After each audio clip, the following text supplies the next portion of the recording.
Good man. Well, thank you very much. A man who's been in the business for over 50 years. Yes, it is Roger Earl from Foghat. Hi, Roger. Good morning. How you doing? I'm doing well. I'm doing well indeed. We are two British English-speaking men, but you're not in Britain at all, are you? No, I moved to the States in 1973. I first came here in '68. I was in a band called Savoy Brown Blues Band, and it felt like coming home to me. Well, you're familiar with the term taking coals to Newcastle. Yep. That's what it was like when we first came to the States. I mean, bringing a blues band to the home of the blues was kind of strange, but they seemed to welcome us with open arms. It was interesting because nobody, or most of the people over here in the States, certainly around our age, what was like 20, 23, 22, somewhere around that, weren't familiar with, people like Muddy Waters, John Lee Hooker. They had no real clue as to where it all came from. This is the land of music. We just took it and I don't know, turned it up to 11, something like that. And sold it back to them, absolutely. Yeah, so you quickly mentioned Savoy Brown there. You were with the band for four albums or so, weren't you? And then you guys Yeah, left and you decided to form Foghat. But it wasn't too easy in the beginning, was it? Because I heard you say once that the manager, the former manager, was putting a stop on you getting any sort of work in England, wasn't he? Made it difficult for you. yeah, piece of shit. I've remained really good friends with Kim Simmons, the Mhm. guitar player over the years. Yeah, when we decided to leave the band at the end of 1970, it was time for a change. And myself and Lonesome Dave, Tony Stevens got fired, the bass player. But Dave and I said, look, we'll stay on until you put your new band together. There's no problem. I always got on great with Kim. He's a great guitar player, good friend as well. But his manager, the following morning, we had breakfast with him, said, you'll never work again in England. You'll never work again in the States, and I'll stop you at every. And it was like, it wasn't like he offered us our jobs back. It just said, you're never going to work again. So it was a little difficult for the first year or so, but Albert Grossman, who was the manager of Bob Dylan, Peter, Paul and Mary, Janis Joplin, the band, Yep. Todd Rundgren as well, I think at the time, was coming over to England with the band. And our manager at the time knew him. Anyway, we invited him to come down and see us. We were playing in a club in Northwest, in Islington, near the home of my football team. There's only one team in London. Sorry about this. They have a fine Scottish player in their team now, Kieran Tierney. What a great player he is. Oh, I digress. Sorry. Anyway, Albert Grossman comes to see us in this little club. It was in the afternoon. We just rented the club, nobody there. And Albert Grossman's sitting out the front. He's sitting about 15 feet from us. And we start playing. We turn the high watts and the Marshall's up to 9 and a bit. And he visibly went. So after about 5 or 6 songs, he said, well, is there anywhere we can go for some tea and biscuits? And I was familiar with the area. I said, yeah, there's a hotel across the road. We can get some tea and biscuits there. So Albert Grossman waited till the tea and biscuits arrived. And he looked around the table and he said, well, hey, let's do it. And that was it. About a month or so later, he sent me $10,000. We rented a studio in Wales, Rockfield in Wales. Oh yeah. Started recording. The beginning of it was pretty useless on our first record, 1972, was it? Yeah. But Dave Edmunds was in the studio working on his album at the time, and he would take the night shift and we would have the day shift at the same studio, and we would listen to some of his stuff and he would listen to some of ours, and our mixing abilities left something to be desired. I mean, we're musicians. What do we know, right? 1, 2, 3, 4. Dave Edmunds' stuff was sounding fantastic. I've always been a fan of his anyway. So our manager asked him, said, would you mind producing our record? And he said, yeah, let me just finish my record. So Dave Edmunds joined us about halfway through, put some of his magic dust on the record. the man is brilliant. He's an incredible musician, engineer, producer, lovely man too. And I think without Dave Edmunds' input in our first album, I don't think we would have been anywhere near as successful as we have been, certainly over in the States. But as we touched on earlier, we weren't allowed to play in England. So, or actually, we did a couple of dates in Scotland, too, I think, right at the very beginning, 1972, before we went around anywhere. I don't think we even had a name for the band, actually. And well, you touched on Dave Edmunds there. I mean, you once said he took you from an average sounding band to something special. I mean, did you obviously learned an awful lot from him being in the studio and seeing him mixing and seeing him sprinkle his magic, as you said. I mean, did that help you going forward?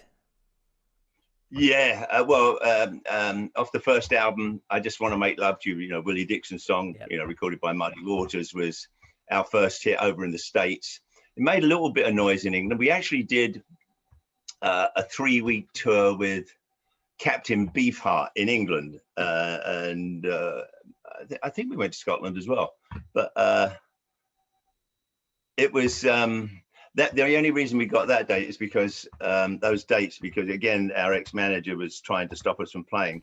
But Derek Taylor, who was the Beatles publicist, heard some of our demos. He was working at Warner Brothers at the time, which was the parent company of Bearsville Records, the label we were on. And he really liked the band, and he hooked us up with a couple of shows around London. I think we did one up in Glasgow, and then we did a tour with Captain Beefheart. That was interesting. I can imagine it was. It was. We had a great time. Played the Royal Albert Hall, and we did. Wow. It was about 3 weeks, and then we're out of work again. And again, we were struggling to find a few dates in England, and then our manager called from the States and said the first album has charted, and the single "I Just Want to Make Love to You" was getting played on the radio. So we came here. I think our first tour was 13 months. My daughter had only just been born, so when I got back, she was walking, said, "Who's that strange man in your bed, Mummy?" This one's your daddy.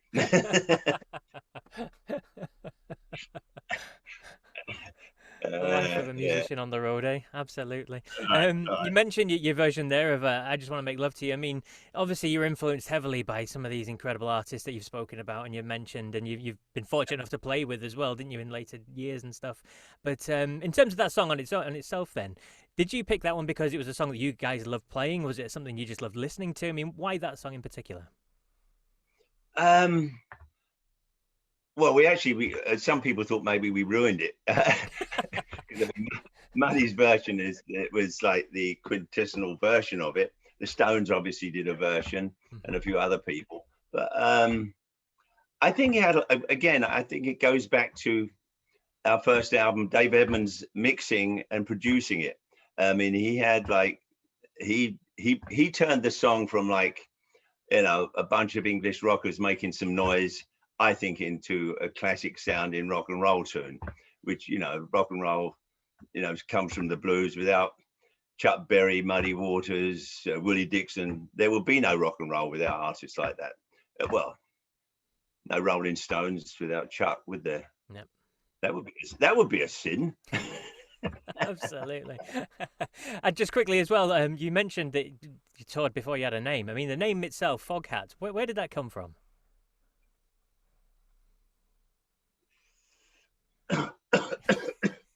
No.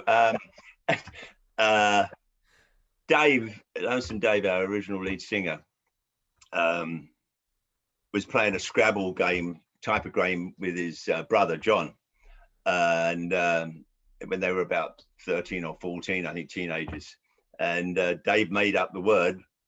He used to do things like that. He used to make up words. What's that, Dave? It's a new word. Anyway, he made up the word, and sibling rivalries as they are, Dave, eventually it meant something. It means us. It doesn't really mean anything particular, though some have suggested otherwise.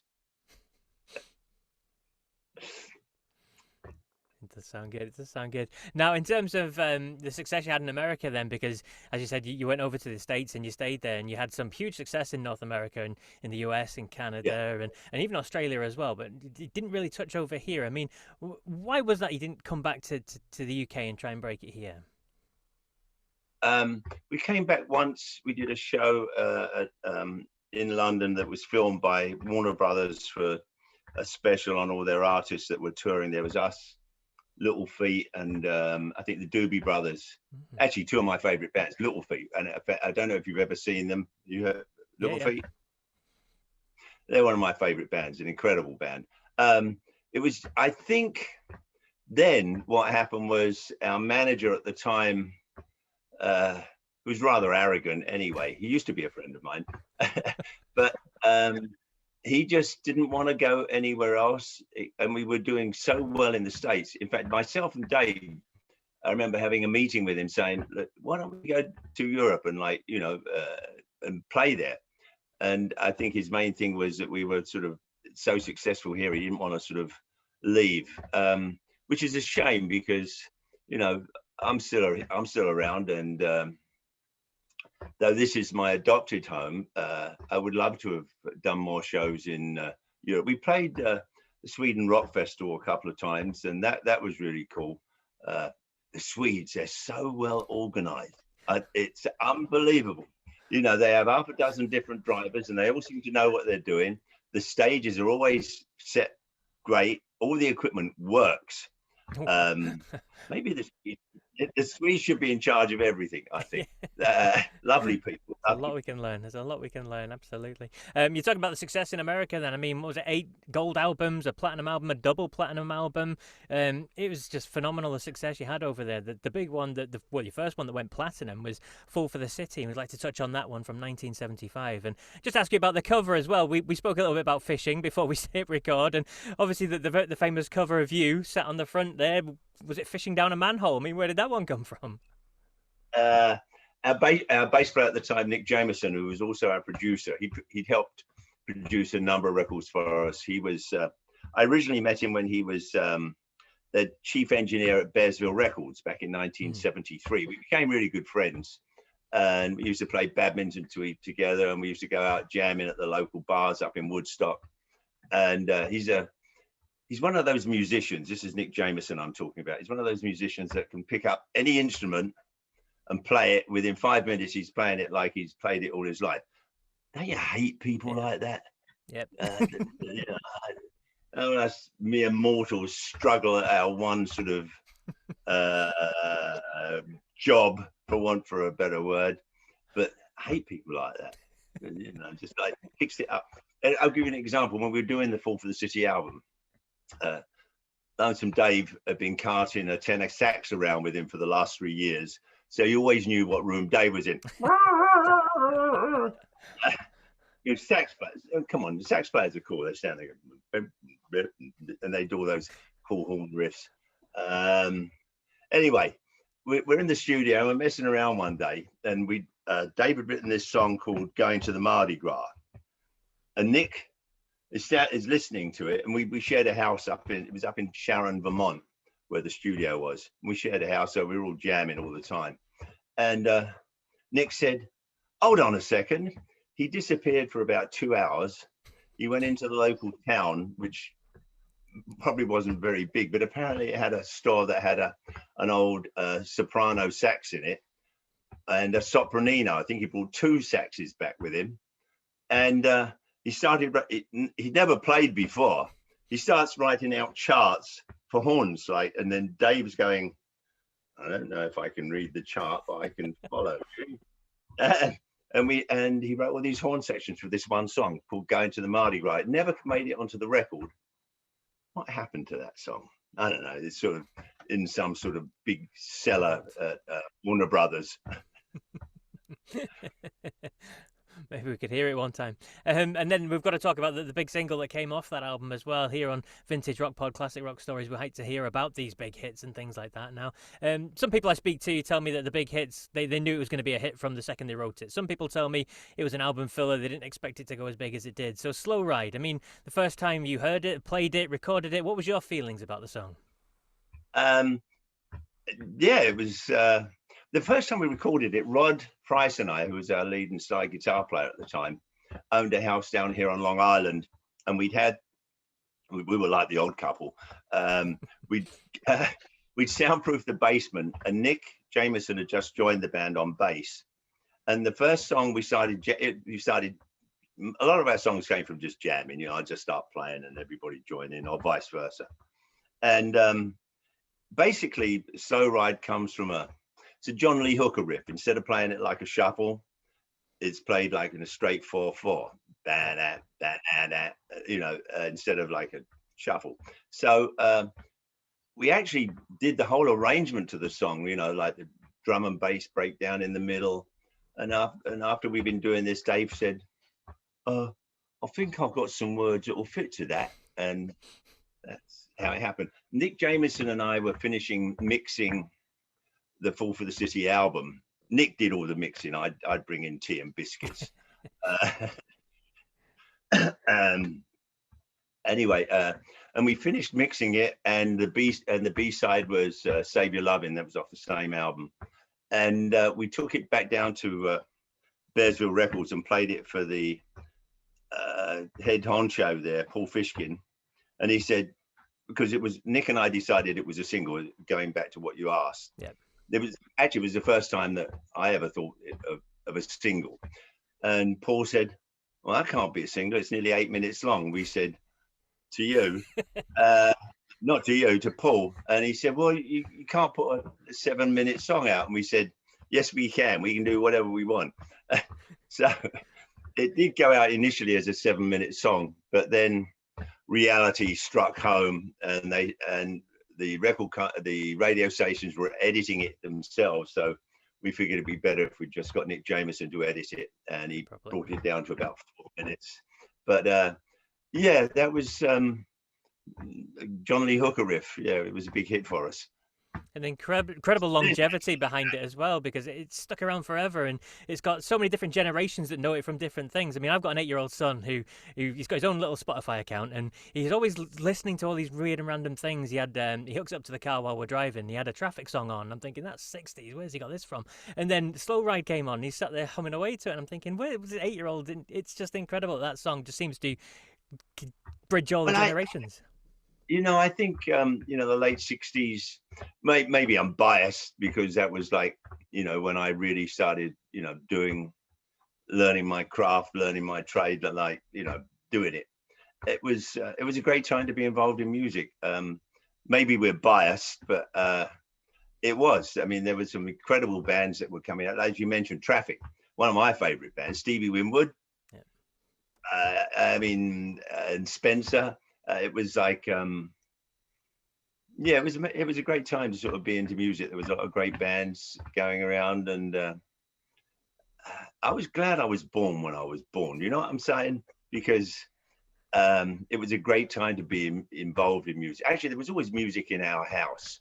My mum and dad came from the East End of London. That's where they grew up. Yeah. So there was always music there.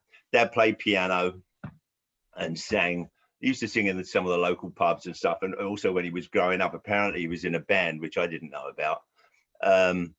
And there was always music in the house. In fact, Dad was the one who introduced us to Jerry Lee Lewis. I think I was 11 or 12 years old. And I would ride my bike home from school. I was living in southwest London, Hounslow.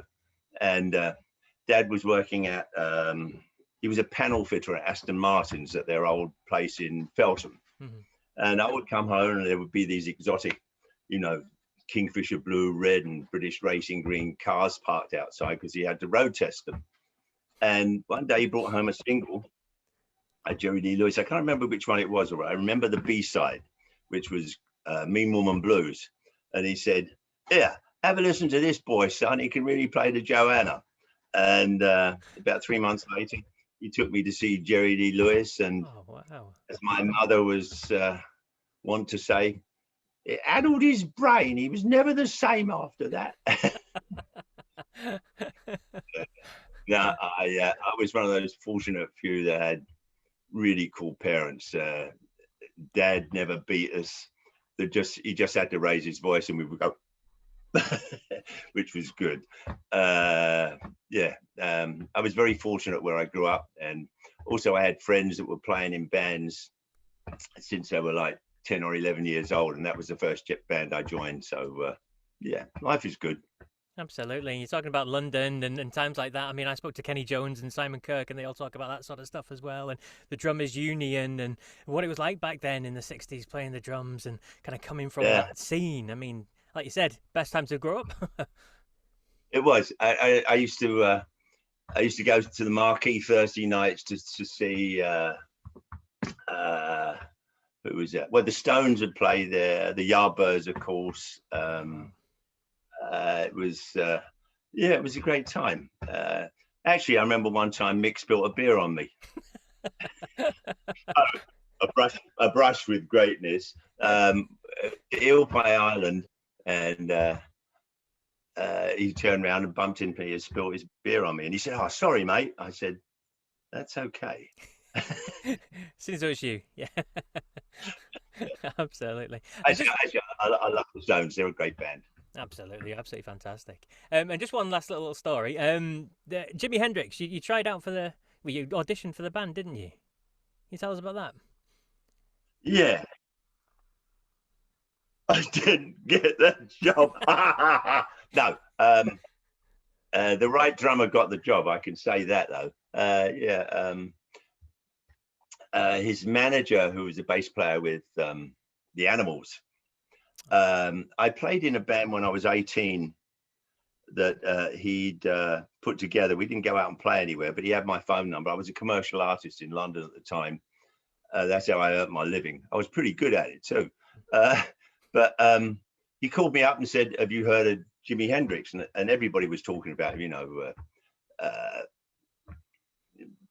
Mick was talking about him. Eric Clapton was talking about him.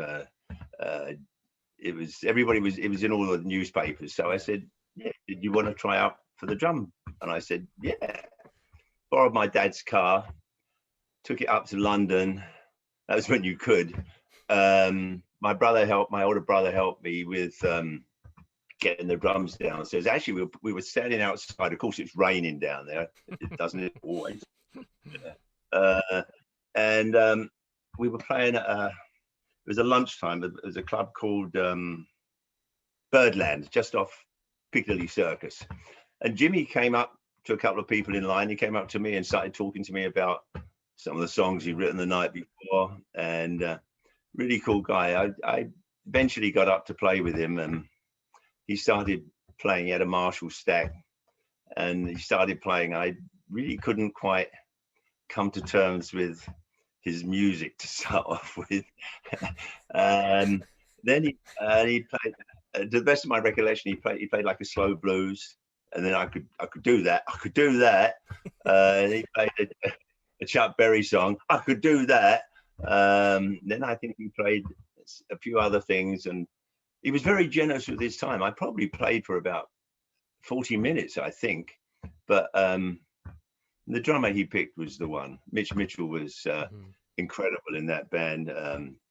He played some brilliant stuff. He played some stuff, and I remember listening to the album when it first came out myself, and my friend Dave, who was a bass player in the first band I was in, we'd sit and listen to Jimmy's first album. I go, "Did you hear what he just did then?"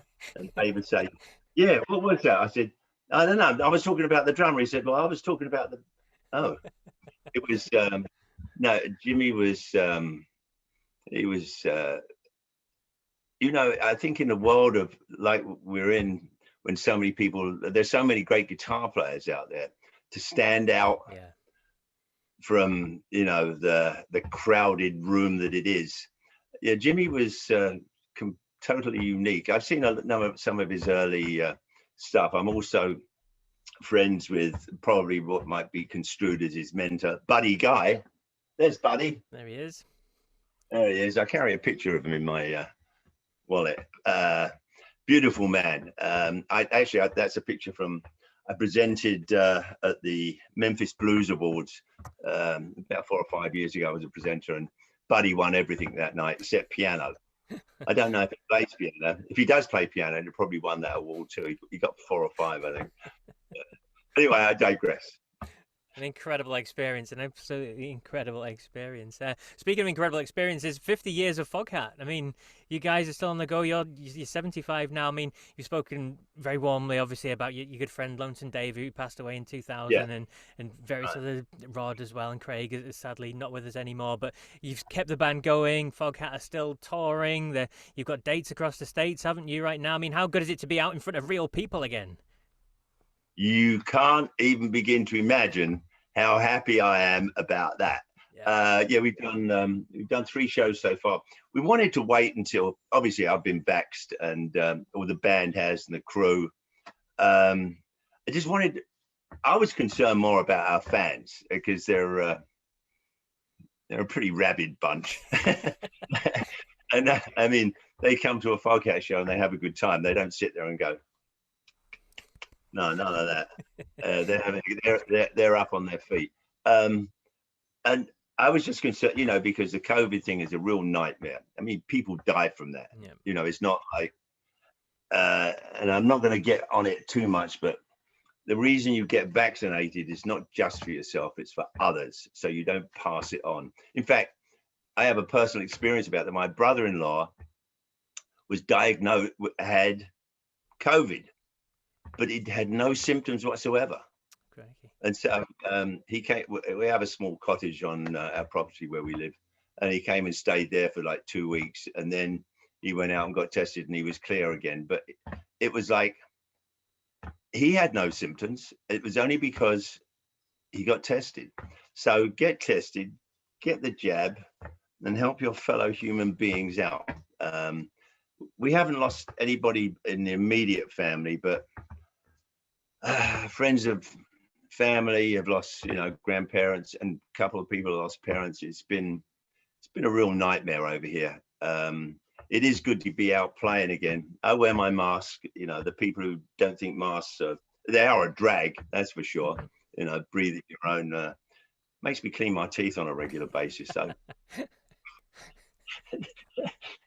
but yeah, it's been weird. Actually, I don't remember having a year and a half off, probably since I was 12 or 13, and even then I used to work during the week and weekends. But I had a year and a half off. I went fishing, hung out with the wife, mowed the lawn, fixed a bunch of stuff around the house. I actually enjoyed it. It was, but the band, we'd call it, we'd talk to each other maybe once a month or so. The rest of the guys all live in Florida, where our studio is. I live in Long Island, New York. And when we did eventually see each other, which was a couple of months back, before our first show, we had 5 days. We had a week of rehearsals. That was interesting. There was some serious jazz moments in there. That doesn't sound quite right. Wasn't. No, actually, it was really cool when we saw each other. There was a lot of hugging, and then after we played for about 3 hours or so, then we sat down and drank some wine, had a few beers and a few other things, and everything was good from there on out. Yeah, I miss playing. I didn't, it's I still get chills when we walk out on stage.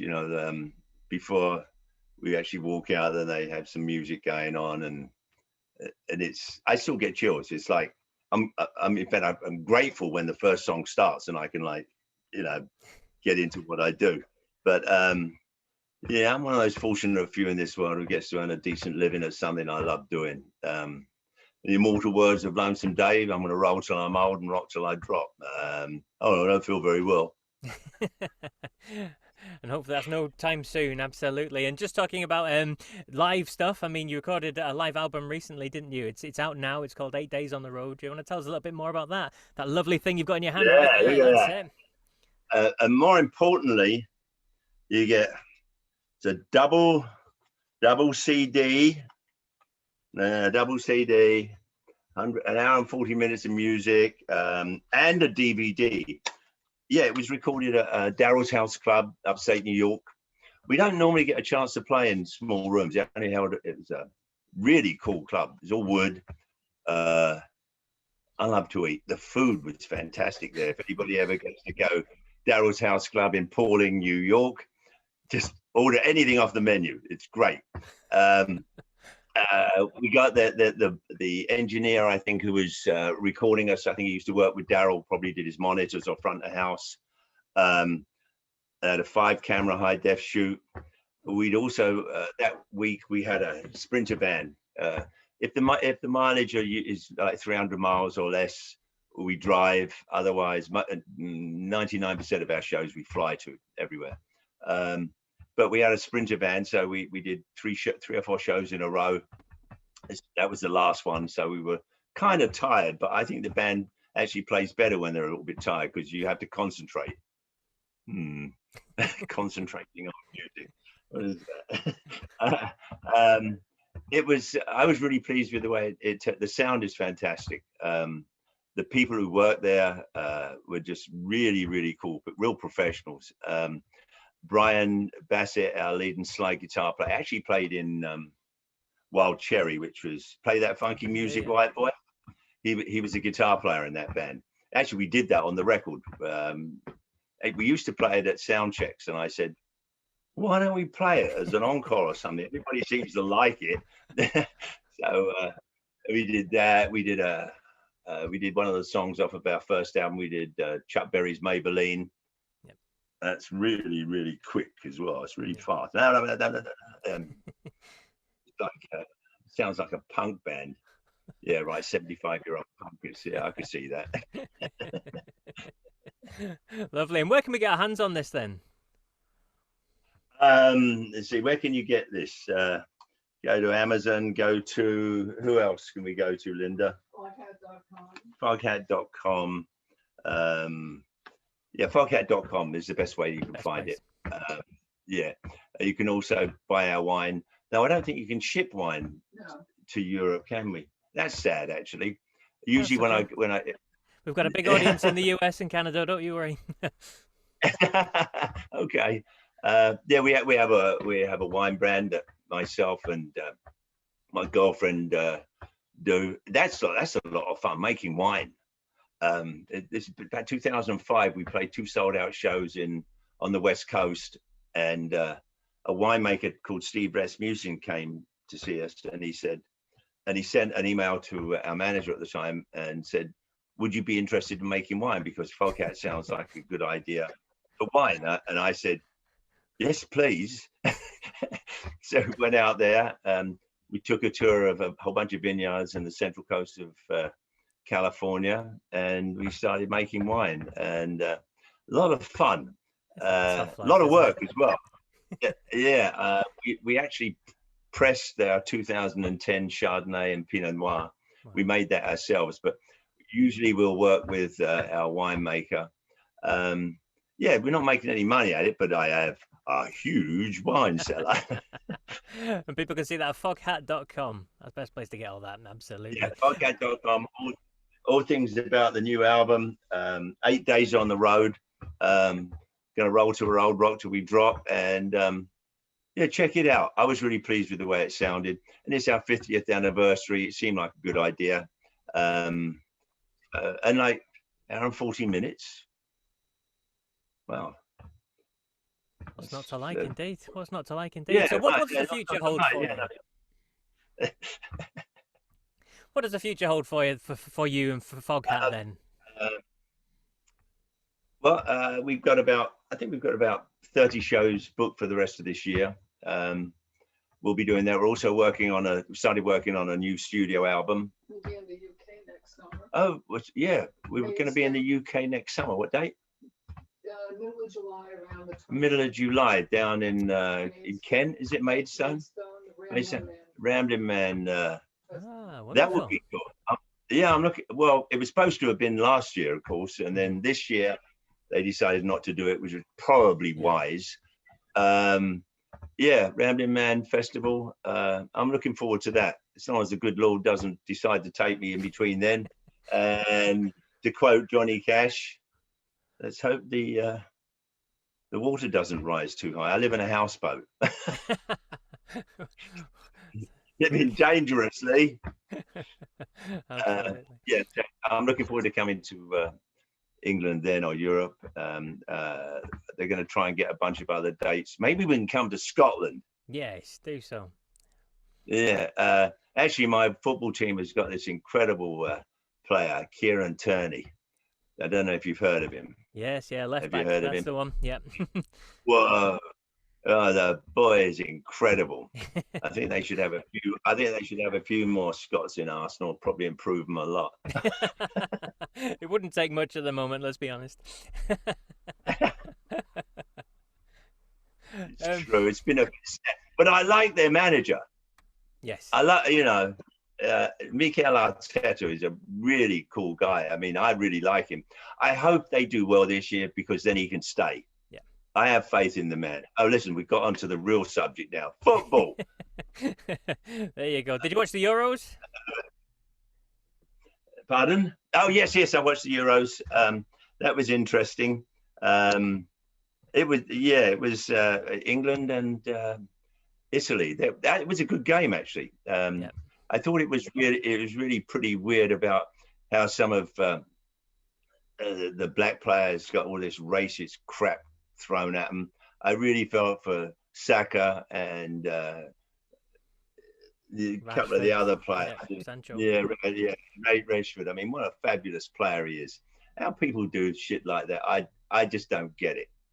I honestly don't. I think, I think hate or that kind of discrimination is taught, because I think when you're growing up, when you're kids, you don't care about that. You care about how the person is. So, if they're mates or not, or if they're cute.